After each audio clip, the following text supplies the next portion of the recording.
Hi there, I'm again in Pink Silver Conversation, and this time with Bill Boorman. How are you, Bill? I'm good. How are you, Alicia? Yeah, all good. Where are you exactly, Bill? Are you in the countryside? Are you in London? I'm about 40 minutes from London. I'm in a village just outside Northampton. Ah, okay. So that's your family home? So Midlands. Ah, okay, yeah. So that's your family home where you've spent all this time, right? Yeah. So Bill, when I'm home. Yeah. Home. So Bill and I, we know each other from the recruitment world. I used to be a recruiter in my previous job within Cornerstone, and he's a recruiting challenger and kind of like, guru if you want. Tell us a little bit about what you do, Bill, for those that don't know you. So I do a mix of things. So I work with technology companies. So I work with technology companies on things like brand and product and deployments and what their product needs to do. I work with hiring organisations on the technology they should buy. And then I also run an event called True, which is the Recruiting Unconference, which you know about. It's an open source event. We have about 100 events a year around the world. And then I spend a lot of time on things like speaking at conferences and research into the market, writing papers, generating content, all that kind of thing. Yeah. Bill, I don't know the story. How did you fall into this career? Because it's quite unique and a little bit, or at least the way you do it and carry it, a little bit eccentric, and it's a good word. I like it. You're very creative. How did you fall into this? Yeah. So I worked in recruiting for about 35 years. I was a traditional agency recruiter. I started at 16 years old in an agency. I built up a career. I was a board director of a national recruitment business. Then I had a training company. Then I had a training company which was reasonably traditional training company. Non-exec director of about 15 recruitment companies. Various stuff, all built on, focused on growth. 6 great years. 7th year was a recession. The business went bankrupt. I went bankrupt. And that was about the same time as the advent of social media, right? So it was right at the beginning of Twitter, really. Facebook was just for universities. So it was the beginning of that digital time where a few people were beginning to blog, a few people better write. So it was the first time, and I'd always written quite a lot for traditional magazines and that kind of thing, and I'd spoken at conferences on recruiting in the agency sector. And then, literally, having come out of a corporate life, there was nothing for me to do, and my office is my house. I could either put some shelves up and paint a bit, kind of like what a lot of people were doing during the coronavirus time. Yeah. Or pretend to be busy. The best way to pretend to be busy was work social media, right? So I'd spent 14 hours a day tweeting right at the beginning of Twitter. It was a very different channel, connecting with people. And then Facebook followed. I started an internet radio show and did all this kind of stuff. And then through that, I thinking I'll figure out where I'm going to make some money out of this, but I just want to, and I was connecting in a very different way to other people. I was just connecting with people who are interesting, right? That's why I'm connected with artists and comedians, all kinds. It's not people specific. The networking was never about making money. It was just about and it served me really well. You build a network. You've got to make a decision when you begin. Am I building a network? Do I want to make money from my network or because of my network? For me, it's always been because of my network. So if you know a lot of interesting people, so I keep jogging the camera, if you know a lot of interesting people, you find ways of connecting those people. So for example, some of my artist friends work with some of my recruiting clients on designing career sites, because they have a different creative slant on that kind of stuff. So I've all of these kind of aspects. I also work with PE funds and VC funds and so on. I began by merging the social media with the recruiting, and I ran a campaign for Hard Rock Cafe that won a whole load of awards. Spoke about it at conferences, and started working with Oracle to build all of their social media in the beginning, which ended up being responsible for about 70% of their hiring. BBC, PwC, Deloitte, quite a few high clients, I suppose, because I was the only, I could kind of merge that bit of being a recruiter and understanding recruiting and recruiting process, and also understanding the new technology. And so all the things as employer brands and all this kind of stuff are merged. I've been at the forefront of that. And then during that time, a tech company approached me, and I'd always given them some help through True, and they said, right, would you come and advise us and set up an advisory board and get some of your network to join, and we'll give them some equity and stuff.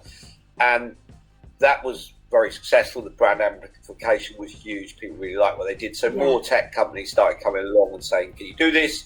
Then more VCs started saying, can you assess the technology? And then PE funds have started coming to me and saying, right, we've got 700 million to buy. What should we buy? Can you help us on that? And then can you sit on the board? That's a problem, right? So, that's a problem to have now. It's always been about evolution, right? I'm interested in, and people say to me, what work do you want? I'm interested in interesting work, something that's going to challenge me a bit. I like the people, I trust the product, it's interesting, whoever it is that's talking to me, that's the stuff that excites me. Yeah, and I think that for someone like me, that I've been in your event a couple of times, you see that it's a genuine event. People are there because they like the people that are in the event. And so you actually forget half of the time that you are maybe representing a company or that you're trying to sell something, because you're there because you like the people that you're surrounded by. Yeah, when you come to sell, we'll throw you out pretty quick. Yeah. Right? So that's not the, the point of it is to have the conversation. If you make the network, I think everybody wants to buy and nobody wants to be sold to. So I think if you make if you know the right people, when you build your network, you build your trusted people around you. Yeah. Never build that network with the objective of, I'm going to make some money from that network, right? But the places where you do make money, the opportunities that come along naturally evolve from your network. If you're contributing and you are, I remember the first time I met you was because you'd written a blog about candidate experience, and you were a pretty new recruiter at that point. And I reached out to you on LinkedIn and said, hey, I love what you're saying, you're a new recruiter. Didn't know anything about your artist stuff or anything else until quite a lot later. And so you banged that out, and straight away it was, right, okay, let's just come and run a session, come and talk about this thing, right? And that's the interest. And then it turns out that you worked at Cornerstone, and you were in recruiting, and then I knew the marketing people, and they were saying we've been a lot of synergies. We've been looking for a marketing person for about 18 months. Do you know anyone? I'm like, yeah, you've got someone working for you, you should probably do that job. And you kind of bring that together and make that happen, right? So I think that's the way it works for me. It's, if you can connect people and the right things happen for the right people, they will naturally want to connect. And if they have an opportunity where they want something doing, so you running a tech company, you work for a tech company, and they need some advisory, naturally you reach out to me because I'm the person that you know and you trust, and that's really what makes the world go round. Absolutely. And you were saying about TruLondon, which you had your last event a couple of months ago. What is happening with TruLondon and the future of this fantastic opportunity for people to come? So it's kind of crazy. This is an exclusive first time. Chin. So it's easy to get it live. So I decided that I'd built True for 10 years, and that was the right time for somebody else to come in and do some different stuff and take a different approach, as long as the principles were followed. I kind of agreed that with a commercial company. Then coronavirus came along. They've had to go back and say, look, we need to concentrate on our own events and our own business, which is absolutely cool. I totally get that. And equally, I kind of looked at it and said, you know what? The type of event that True is, that connects people in one place, first of all, we don't need a lot of logistics, right? It's not like Cornerstone on Demand. So it's not like, one of your a conference that requires staging or just requires getting everyone in one place. Yeah. And so I'm just sitting waiting. The moment we're announced that we can have groups again in one, I will run the next event 2 weeks from that day. Fantastic. Because I think everyone's going to have a crazy need to get together and connect again, right? So, if I can provide that excuse, that venue, I think we'll get lots of people sign up for that. Yeah, absolutely. And are you considering taking TruLondon to a more true virtual experience, or you find, like I find that? No, I mean Joe's doing that, right? So Joe, you understand how the event works. There's no license or anything. If someone wants to follow the concept, they can do. We give them what help we can. We don't charge any license fees or anything. It is a genuine open source concept, if you like.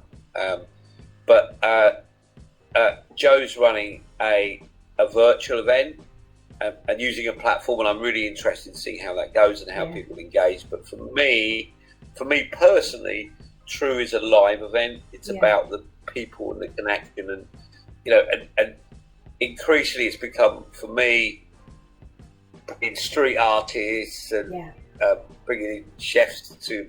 I love food, I love art, I love music. So bringing those things into an event, into a live event, are important for me in terms of the evolution, and people kind of stand in that. Obviously you're looking at things through a recruiting lens, but my street artist has done a fantastic job. We hold it in Brick Lane, we do a street art tour. It's friends of mine who come and live cook the dinner, pasta, making pasta, all this kind of stuff. So all those passions of mine, kind of, I can bring them together. For me, it's the live event. It's not a virtual event. Okay, for you it's the experience, obviously, and then you've gone from being a master of the digital world in a moment in which people didn't understand it, and that's what you took home, and that's why you've been owning this concept of digital and software, but also social media. Still digital, right? Live events are still digital. That doesn't matter whether you're going to a pop concert, an art opening, or a recruiting event, or a conference, right? It's as much about you sharing that digital experience with other people, whether that's live stream or pictures or comments or messages or what you're doing on Instagram or TikTok or whatever it is. A live event is as much a digital experience as it is a in-person experience. And how do you see this situation currently changing the way we do things, even that we recruit? Do you feel that this is going to be one of those breaking points that are going to accelerate certain trends that we already had in the recruitment world?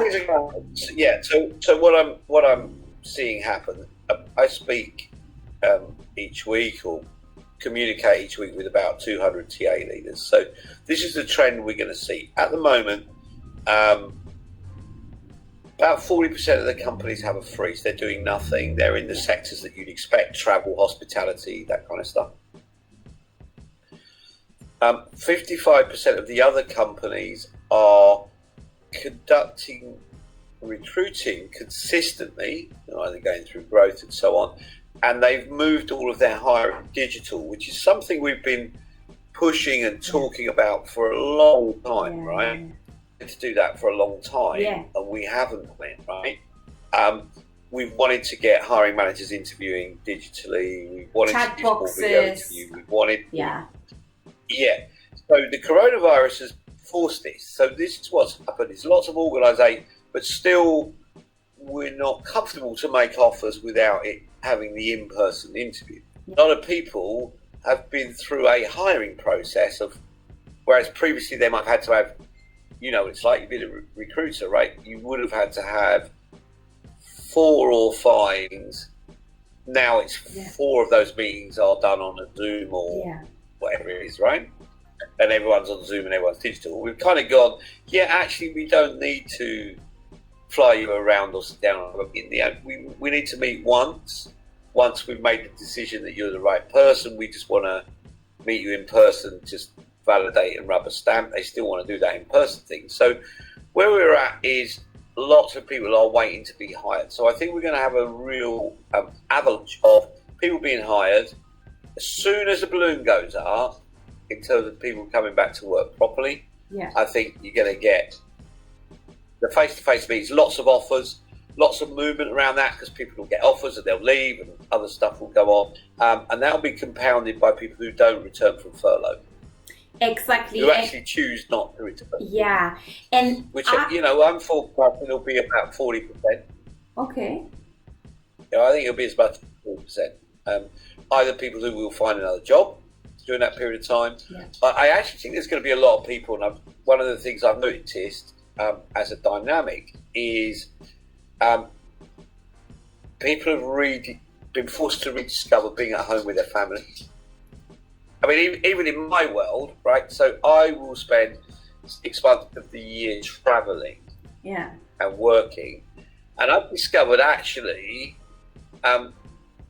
if I look purely from a cash point of view, I have more money when I don't do that from my recurring revenue that I have every month from retained work, right? So I'm now going, actually those 60 conferences I speak at every year, and do I necessarily need to do that? Now, I don't think I'll ever not travel. I don't think I'll ever not go to live events and want to meet people, right? I don't think I'll remove that, but I think I'll think about it a bit more. I won't just speak at the opening of an envelope anymore, which is what I've done in the past. So, I think that'll change. And I think lots of people are starting to say, actually, one of the things I've really noticed is, and I'm speaking about friends, I'm out doing my rough sleeper stuff every night. So, I'm slightly different on that every day for 6 or 7 hours. But the thing that's really striking me is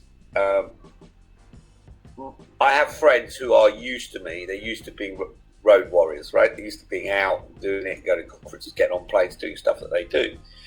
And if you look in places like Australia and so on, when the lockdown finished, they were actually really sad about it. I've had to spend 2 months with my kids and we've been in the same place, and we've had a lot of family time, and I've had to be creative about it. We've looked and we've painted, and I've had to educate them, do a bit of homeschooling. I've had to do all these things, right? And we've worked together. They've been on their computer on a Zoom with their school doing their work, and I've been on mine with my work at back, kitchen and cooked, and you try to make it as entertaining and engaging, which I'm seeing all my friends and parents doing that stuff, right? And even just couples saying, well, actually, we found out what we were all about and we had to be locked down together. It was, kind of one of the ways you used to find out about your relationship was when you went on holiday. Yeah. If you spent 2 good weeks with the person, usually you'd end up going, I don't like them very much. So all of these things are making people, I think they're going to make people rethink that work-life thing quite significantly, and think, actually, I do want to spend more time with my family. I do want to spend more time in my house. I do want to spend less time running about. And equally, more people have worked from home and will say, why do I get on a train every day for an hour and do this stuff for 2 hours or whatever it is? Why do I spend 4 hours commuting? I guess that the trend of working from home is going to be like a must. So many people are going to go back to the offices and they'll be like, no, I don't want to work from the office. I've been as productive or even more working from home. So that's certainly a trend. And we've made the technology work. Yeah. We've made the technology work. Exactly. Everyone, even your kids and your grandparents are on Zoom meetings, right? House party and all those ones. Yeah, all these things. Yeah. All these different things that have happened has made us think, well, I think some people are going to miss that stuff, and I think some people are going to go, yeah, actually, I don't need to work in an office. Yeah, no, I agree. I can get my stuff, Done. Yeah. I know one of the companies I work with, I sit on the board, and every month we all fly to a board meeting, and that takes a couple, even though it's local European destination, it's takes a couple of days to do the 2 ends travelling and all the stuff that goes with it. we stay in a hotel, we invest quite a lot of money, and more importantly, invest a lot of time in that. And we've been having 4-hour board meetings once a month, and we've actually said at the end of the board meeting, you know what, we've got more accomplished in a 4-hour board meeting digitally from all our houses. We've ripped all the cost out of that, and we've actually accomplished more from working that way. And people have gone and looked at the Trello board, which they never have, and all these kind of, project management tools. So Slack. I think, and this is what I think's happened in recruiting, is actually hiring managers are saying, I don't really need to meet them. I can do that with a video interview. We can do that on Zoom. I can make decisions on these things without needing to do that. So what's happened is the hiring process has significantly shrunk. We're not seeing that yet because the offers are not coming because people can't get face to face. But so I think what we're seeing is the digital transformation we've been pushing for a long time has been forced on people and is working, and now they're going to be very reluctant to go back from that. Yeah, and I actually think that for the companies that have the budget, it's the best moment to hire, because there's a lot of very talented people that are at home with time, maybe, not even sure that their company is going to make it. So all this idea of shortage of talent, it's really a moment in which, if you have the budget and you have the... Well, we're going to see a spike. What's going to happen is all the people who are lined up for final offers are going to have final offers. People are going to decide not to come back from furlough, and some businesses are going to recover really quickly. So think about something like retail. Yeah. You go blue collar and forget the executive hiring. Blue collar, people who are blue collar will have, if possible, found something else during this period of time, right? Yeah. So I think what happens is once, and it's starting happening from this week, once retail units open, once retail units open, once all this stuff happens, I think we're going to see a lot of crazy activity for a little bit and lots of hiring. And we can't wait for that really to happen. That'll be about 3 months. Then we'll have to onboard lots of people, then it'll peak, and the market will collapse again as quick as it came back. And then it's going to be a long tail, slow recovery, but it will be a recovery. Every month will be better than the past month. I think that will go on for about 18 months, because we'll have to get over the economic impact of coronavirus, which has been pretty dramatic. Yeah, no, it's been really, really dramatic. So as you said, 18 months. In 18 months, we should be back to where we were. Well, I think we're going to be slightly different, whether it's people working from home, will be different about the way that we do things. Our processes will stay more digital. Yeah. Our communication will stay more digital. We'll have less of a need for meetings and that kind of thing. And the meeting bit will become, and the getting together bit will become part of the pleasure rather than the necessity, which is what we do. So I think it'll be an interesting time. Yeah, I think that what you're doing as a reading of the future in society, that's exactly the approach that we all need to take and say, from this 2-3 months of lockdown, what are the things that I've loved about it that I really want to keep in my life? Maybe family time, not having to go to the office all the time, spend some time cooking with the kids or helping with the homework or whatever. Everyone has their own journey. Just taking out that franticness of work. Yeah. And saying, if I'm working from home, I can get on, I can do my work, do the stuff I have to do. Take some of the frantic, mad dash and stress and reprioritize some things in life, I think. Yeah. So, Bill, in the future, you said when this is over, 2 weeks later, we have a TruLondon event for sure. What other projects do you have coming up? So, I'm really busy at the moment. What I've been doing since coronavirus has afforded me the luxury of time, which is something I've never had. So in the same way as I'm saying, people have suddenly got time when they've never had it, and they're discovering new things and finding new, or spending time with their family or whatever it is. Hobbies, time's come back to me, and I've spent the last 8, coming up for 9 weeks, feeding rough sleepers. And there's been a necessity to do it. Because due to coronavirus, they've been able to access money, all the all their access to food. So it's become really necessary. All the soup kitchens have closed because you can't have social gathering, you can't have groups of people. So it has to be delivered individually. So, you know, I'm going to start in a second. You know, I cook for about 40 people, then heat it, then load in the car, and spend about 3 to 4 hours going and finding. I know roughly where they all sleep now. Going to where they sleep, giving them dinner. I do dinner. I get other supplies, so I have things like tents, sleeping bags. So, Bill, but this is you independently, no charity, nothing whatsoever. This is your project. No, there is a charity that I work with, but when I agreed to do breakfast in the beginning, and it was 15 people in the morning, because the difference is before coronavirus, it was nice to feed people. It was good to show them some dignity. It was good to have the time. But it wasn't a necessity that they ate, because there was lots of other outlets. Yes.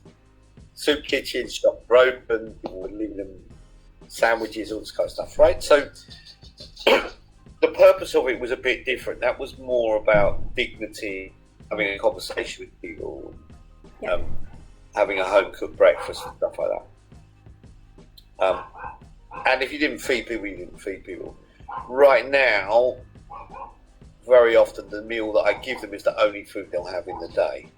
Okay. And there's also lots of people who never ever access any charity. They might live in an environment where they work cash, and they live in tents or encampments, and that's gone. Cash work is no longer there, and and hasn't been there for 5, 6, 7 weeks. So for the first time, they've had to start accessing food and come out and try and find it. So, you know, it's been, and you learn about all the things that go with rough sleeping, like addiction, mental health. Yeah, of course, yeah. I guess that we're always All surrounded by people that talk about recruitment and companies and software and Slack and technology and everyone from that home, and we lose contact with the reality, even now more that you're at home all the time with other people's situation, that if you're hungry, you can go around the corner and get something. And there's certainly the impact of people not having nowhere to go. It's a dramatic one. So what you're doing is amazing. I think it's been a privilege. I think I've been given the privilege of time. You know, I didn't I started work straight away at 16. I didn't go to university and then have a year out to go and feed refugees or some other good stuff that people did. So I kind of never thought this kind of continuous work for a cause I could get really passionate about would come my way. You know, the things I would do would be quite different. I'd done a lot of fundraising and sat on committees and blah, blah. But the bit of the direct action to get out there and do something, especially having to learn all about coronavirus controls and social distancing and so on in this kind of environment, having to learn about all this as I go, you know, it really has been a unique privilege. It's a privilege to have the time to get on and do it and enjoy it. And, you know, we talk in recruitment technology about life and death stuff. It's not life and death. It's not like we don't tell that to your clients, but we know it's not life and death. We're quite spoiled in our couch in our house. That's amazing, Bill.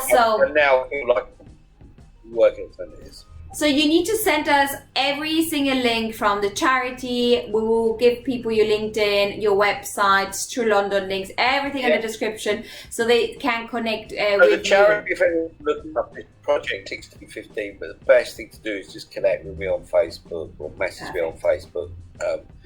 I always need tents, sleeping bags, donations, all that kind of stuff. So, and more importantly, just people having words to give us some encouragement for what we're doing. So just connect with me. Absolutely. And share on my Facebook and LinkedIn. I'll connect with anyone. Super. Now you're amazing in that. Thank you so much for your time, Bill, and keep us posted with all your projects. Ciao. And listen, a bit more art, please. A bit more art from you, please. You're on lockdown. I want to see more art from you. I know. I've been trying, but yeah. Challenge accepted. Go paint some stuff. I'll speak to you later. Ciao.